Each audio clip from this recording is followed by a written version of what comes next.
right, let's go ahead and talk about 30-somethings.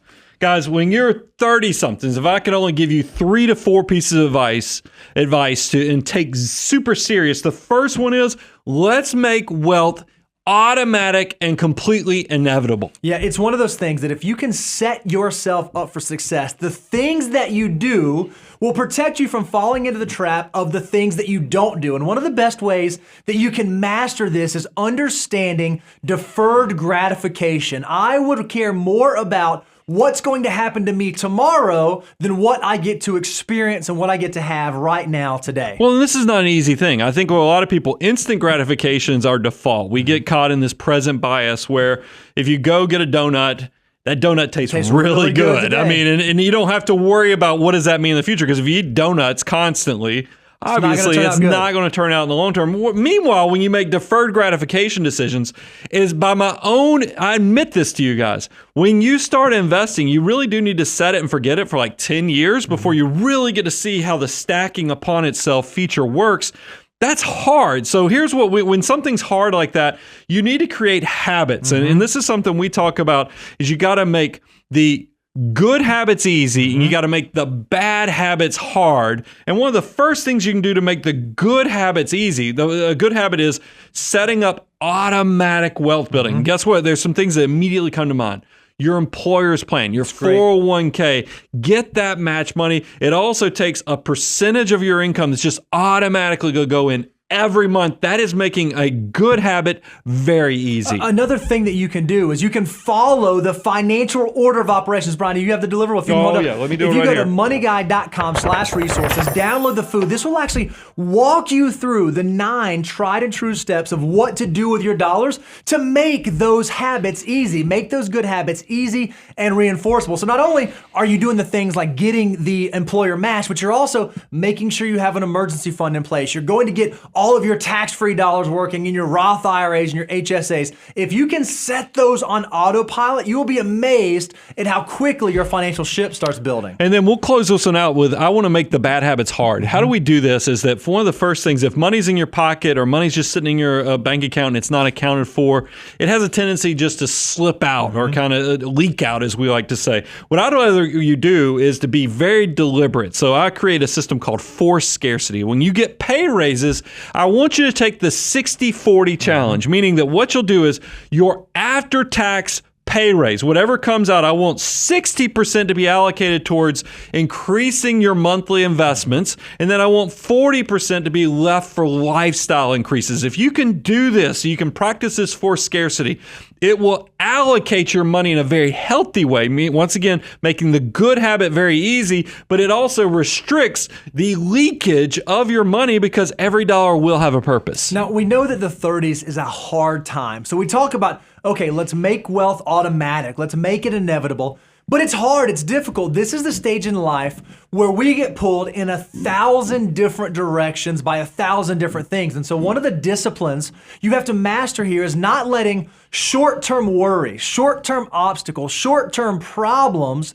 cause you to implement permanent solutions that will ultimately lead to permanent problems. Yeah, I think when we talk about short-term problems, these are things like you're in the messy middle, as you described, where you're trying to figure out how do you pay for, daycare for the kids, or how do you save up for the car or even that first home purchase. Those are big, heavy decisions, but they're decisions that will only be something that you're struggling through for this short period of time. What we don't want you to do is to have a short-term problem that you put a permanent solution like lowering your monthly savings and investment plan or robbing out your pulling out of your Roth IRA. Those type of things might seem like an easy solution at the time that can solve this problem, but they actually are robbing yourself, creating a permanent problem for your long-term financial health. So you have to make sure you stay disciplined in doing that, and you don't use artificial bridges to try to cover that up. You have to make sure that in your 30s, if you really want to work towards millionaire status, you need to be scared of debt. Now, debt can be a tool, and it can be something that you use, and it can be something that you can utilize, but just like a chainsaw, if used improperly or used carelessly, it can cut you off at the knees. Yeah, I like using the chainsaw as a great example because I know we all can think about going to any type of scary house or haunted house where they're cranking up, they take the chains off, of course, but they sit there and rev them up, and you're scared to death when somebody comes around with a chainsaw. If you are using debt and you're not scared, you're using it wrong. So that's why credit card debt. Let me tell you, we are one of those financial channels where we actually don't have a problem with using credit cards. We both use credit cards. Because we'd be wrong. We eat our own cooking. We actually practice what we preach. We'd be hypocrites if we told you don't use credit cards, and then we're out there whipping out the plastic all the time. So here's what we tell you. Credit card use is okay. But credit card debt, no way. That's where you've got to stay away. If you're not paying it off every month, you are blowing it, because if you want to turn compounding interest from friend to foe, don't pay off your credit card monthly. How about this? How about auto loans? You know that here we love the 23-8 rule. When it comes to buying a car, we want you to put 20% down.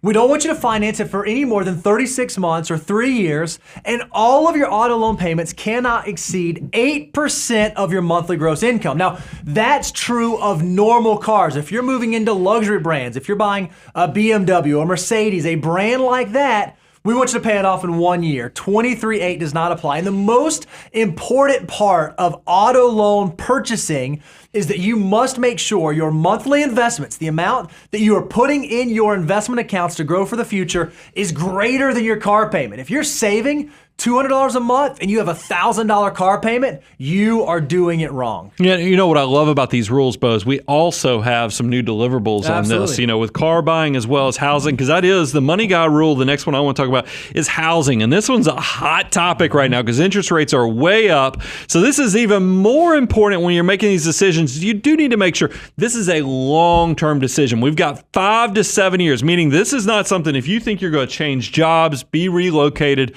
or you're just not sure you want to, maybe your life situation with, you're going to get married or you're going to have additional children. If you can't lock into this decision for 5 to 7 years, you're not doing it right. We also want to make sure on house upgrades, you're going to need, meaning you're living in a house currently, but you want to upgrade to a nicer house. That's a 20% down payment. That's pretty standard. What I will tell you, we're kind of unique on. First-time home purchases, we're okay if you only have to put down 3 to 5%. Sure. We give you a little flexibility, but then cash flow-wise, please keep your housing costs. I'm talking about the principal and interest. I'm talking about the property taxes and insurance. Try to keep those below 25% of your gross income, because we want you to be life rich, not house rich, life poor. There's a disconnect there, and I know this is hard with interest rates being as high as they are, but it is one of those things where I think if you'll really work through this, you will make sure that you leave enough margin in your life that you can have housing, but also live the life where you can save for the future. And the more you can keep yourself inside these guardrails and set yourself up for inevitable wealth in the 30s, the more that yourself in your 40s and 50s and 60s will thank you. So now let's talk about our millionaire math. If you are someone who is in your 30s and you're just now figuring this out, you're just now starting to save, and you want to reach $1 million status by the time you get to 65, for a 30-year-old, you need to be saving $340 a month, or you need to have already accumulated at this point a little over $43,000. By the time you get to 35, if you're starting at zero, you need to either start saving $600 a month, or you need to have almost $79,000 saved up. And by the time you get to the end of your 30s, 39 years of age, if you're just now starting out, you need to save about $943 a month to reach millionaire status, or you need to make sure that you've been saving and you've accumulated at least $122,000. Now, I'm going to go into extra credit territory here for the financial mutants. I know that $43,000 for the 30-year-old, the $79,000 for the 35, and the $123,000 for the 39-year-old are what you have to have and not add a dollar to it to reach millionaire. But a lot of you financial mutants, I would challenge you, do a spot check. See where you are based upon your age. We did it in the content meeting. Yep. You yelled out a number. Brian, are you at this? So do the same thing for yourself. I know that has extra credit because this is just to get you to $1 million, but we know we want to get you to $2, maybe even $3 million. It's nothing wrong with going ahead and doing a spot check and then challenging yourself to go even beyond. So if you're someone in your 30s and we know where you are you on track, go to moneyguy.com/resources, download our free deliverable, Are You On Track to Be a Millionaire? If you want to make sure that your friends are also on track, send them a copy of it. Email them, tell them to go download and say, hey guys, I'm on track to be financially independent. Are you as well? Use this as a tool to spread the good news of sound financial decision making, even in a decade when life is really, really, really difficult.